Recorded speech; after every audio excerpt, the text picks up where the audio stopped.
Hello everyone, আসসালামু আলাইকুম। আশা করি সবাই ভালো আছেন। আমরাও আলহামদুলিল্লাহ ভালো আছি। তো ভাবছি এখন থেকে একটু রেগুলার ভ্লগ দিব, ডেইলি যা করি আর কি এরকম টাইপেরই। কারণ ঘুরতে টুরতে ওরকম তো সবসময় যাওয়া হয় না, তাই অনেকদিন পর পর ব্লগ আসে, তো সবাই জিজ্ঞাসা করে কেন রেগুলার দেই না। তাই ভাবছি যেটাই করবো রান্না বান্না এগুলোই দিব। তো কালকে আমার বউ আসবে না, তো আজকে মোটামুটি সব কিছু করে দিয়ে গিয়েছে।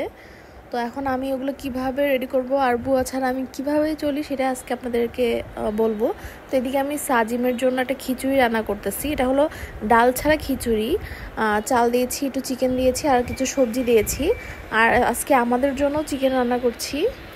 আর বুয়া থাকতে করলা ভাজি করে ফেলছিলাম। তো এটাই হলো আজকে আমাদের লাঞ্চ। তো আমি রেগুলার আর কি অনেকগুলো আইটেম করতে পারি না সাজিমকে নিয়ে। সাজিমের জন্য একটা বা দুইটা কিছু করি, আর আমাদের জন্য হয়তো বা একটা ভাজি, একটা ডাল, একটা তরকারি করি আর কি, মাছ বা মাংস এরকম। মাঝে মাঝে স্পেশাল কোনো দিন হলে হয়তো বা তিনটা চারটা কিছু করি এরকম আর কি। তো বুয়া যাওয়ার আগে আমাকে পরের দিনের জন্য সবজি কেটে দিয়ে গেছে। পটল আর আলু ভাজি করব পরের দিন, আর বেগুন ভাজি করব, আর গরুর মাংস রান্না করব পরের দিন। তো এগুলো আমি বক্সে তুলে রাখতেছি সুন্দর করে। এগুলো সুন্দর করে তুলে একটা বক্সের মধ্যে আমি ঢাকনা দিয়ে দেন ফ্রিজে রেখে দিব। কিছু কাঁচামরিচ দেন পেঁয়াজও কেটে নিয়েছে একবারে, যেন 2 দিন চলে যায়। তো কালকে যেহেতু ও আসবে না, তো আমি একদমই থালা বাসন জমাবো না। এমনি আমরা খাওয়ার পরে প্লেটটা সবসময় ধুয়ে রাখি, জাস্ট পাতিলগুলো জাস্ট ওর জন্য রাখি, কিছু বড় বড় জিনিস।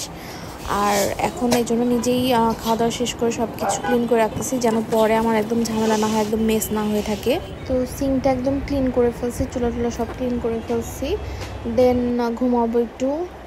তো ঘুম থেকে ওঠার পরে সাজমের বাবা অফিস থেকে আসার পরে একটু বললো চলো একটু বাইরে যাই, আজকে একটু ওয়েদারটা ভালো ছিল, গরম কম ছিল।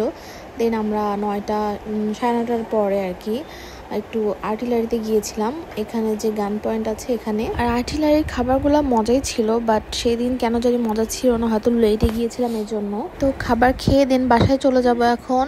আপনাদের কার কার রাত্রেবেলা এরকম ঘুরতে ভালো লাগে অবশ্যই কমেন্ট করে জানাবেন। তো আজকে এখানেই বিদায়, আল্লাহ হাফেজ, সবাই ভালো থাকবেন, সুস্থ থাকবেন।